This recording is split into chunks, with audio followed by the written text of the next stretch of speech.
গীতা পাঠের ৪ নম্বর অধ্যায়ের জ্ঞান যোগের ৪০ নম্বর শ্লোক।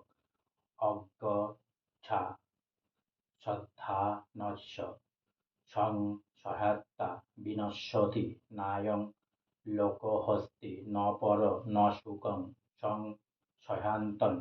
অজ্ঞ মানে শাস্ত্র জ্ঞান রহিত মূঢ়, চ মানে এবং অশ্রদ্ধান মানে শাস্ত্রের প্রতি শ্রদ্ধাহীন, চ মানে ও, সংশয় মানে সংশয়, আত্মা মানে ব্যক্তি, বিনশ্যতি মানে বিনষ্ট হয়, ন মানে না, অয়ম মানে এই, লোক মানে লোকে, অস্তি মানে আছে, ন মানে না, পর মানে পরবর্তী জীবনে, ন মানে না, সুখম মানে সুখ, সংশয় মানে সংশয়, আত্মন মানে ব্যক্তি।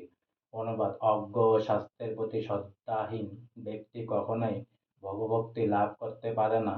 সন্দিগ্ধ চিত্ত ব্যক্তি ইহলোকে সুখ ভোগ করতে পারে না এবং পরলোকেও সুখ ভোগ করতে পারে না। তাৎপর্য: সমস্ত প্রামাণ্য দিব্যশাস্ত্রের মধ্যে ভগবদ্গীতাই হচ্ছে শ্রেষ্ঠ।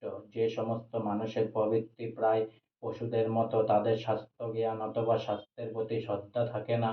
আবার এমনও কিছু লোক আছে যাদের শাস্ত্রজ্ঞান থাকলেও বা শাস্ত্র থেকে উদ্ধৃতি দিতে পারলেও শাস্ত্রের কথায় তাদের বিশ্বাস নেই। শাস্ত্র থেকে বিভিন্ন শ্লোক উদ্ধৃত করে এরা নানান রকম যুক্তি তর্কের অবতারণা করতে পারে, কিন্তু শাস্ত্রের প্রতি তাদের মোটেই বিশ্বাস নেই।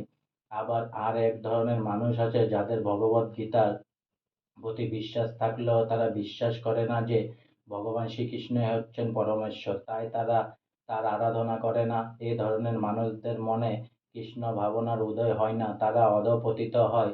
এদের মধ্যে যাদের মোটেই বিশ্বাস নেই এবং যারা এ শাস্ত্রজ্ঞ বিষয় সম্বন্ধে সন্দিহান, তারা তাদের পারমার্থিক জীবনে কোনো রকম উন্নতি লাভ করতে পারে না।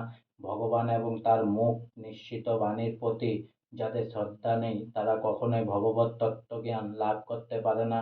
তাই শ্রদ্ধা সহকারে শাস্ত্র সিদ্ধান্তের অনুগমন করে পরম জ্ঞান লাভ করাই হচ্ছে প্রতিটি মানুষের কর্তব্য। পারমার্থিক উপলব্ধি অপ্রাকৃত স্থলে উত্তীর্ণ হতে এ জ্ঞানই সাহায্য করবে। পক্ষান্তরে সন্দিগ্ধ চিত্ত মানুষদের পক্ষে পারমার্থিক মুক্তির কোনো মর্যাদা লাভ সম্ভব নয়।